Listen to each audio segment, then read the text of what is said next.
Satpam digaji 26 juta rupiah di Morowali bikin geram warga Wakanda. Ya terang aja, sebenarnya bukan angkanya yang bikin iri, tapi punya kerjaannya yang bikin geram. Karena ada 10 juta pengangguran putra bangsa yang gak dapat pekerjaan, malah masuk warga asing. Anggap gajinya sama UMR. Tetap aja banyak yang ngamuk karena memang angka pengangguran saat ini tertinggi dari yang pernah ada. Namun kalau baca statistik memang terlihat tidak tinggi, karena data adalah data. Selama ada faktor yang tidak dihitung atau diubah cara hitungnya, ya beda langsung hasil datanya. Misalnya Pak Oga, tukang parkir, preman, penguasa lapak, dan dalam sebuah statistik tetap dianggap pengangguran, tetapi dalam statistik yang lain atau statistik sekarang mereka yang punya pendapatan walaupun tidak tetap dianggap dalam tanda petik punya penghasilan. Ya angka pengangguran jadi kecil kalau ngitungnya kayak gitu. Sungguh detailnya banyak yang tidak tahu bagaimana menghitungnya, tapi ada baiknya metode dan cara menghitung datanya dilakukan pihak swasta yang netral serta oleh banyak lembaga seperti Moody's, S&P atau Standard & Poor's dan lain sebagainya. Jadi kita kembali ke topik aja deh.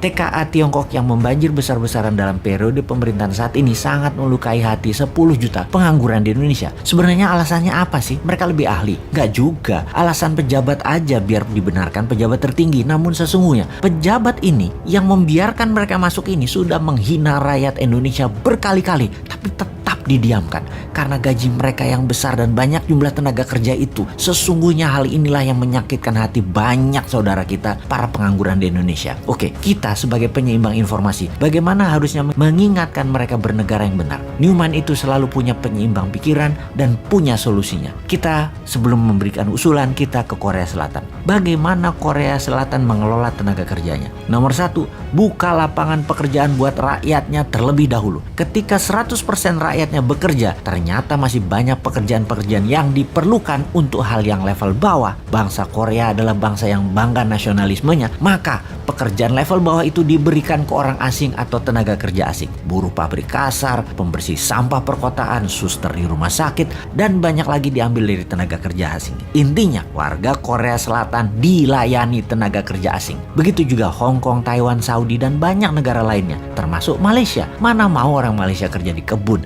mending tenaga kerja asing yang melakukan dirty work itu. Dan dari beberapa negara tersebut, warga Indonesia atau buruh migran Indonesia adalah putra Indonesia yang tidak disediakan oleh pemerintah lapangan pekerjaan itu jadi budak di negeri orang. Singkatnya, kalau di negeri Wakanda, asing yang didahulukan dan dilayani oleh warga Wakanda dan pejabat Wakanda. Sedangkan rakyatnya Wakanda dianggurin plus disuruh kerja ke luar negeri jadi budak melayani bangsa asing. Jadi budak melayani bangsa asing. Solusinya Newman bagaimana? Tentunya solusi yang kita berikan pada old might penguasa. Solusinya Newman bagaimana? Solusinya adalah UKM Indonesia yang memberikan 97% lapangan pekerjaan dikembangkan, di scale up. Di setiap cabang bertumbuh dari usaha UKM atau bisnis UKM yang baru muncul di kelas menengah umumnya, rata-rata akan memberikan 20 orang lapangan pekerja baru. Kalau ada 1 juta UKM tumbuh, lapangan pekerjaannya adalah 20 juta manusia Indonesia bekerja. Hanya 1 juta UKM ditumbuhkan. Dari 6 juta UKM kelas menengah, itu sudah 20 juta manusia Indonesia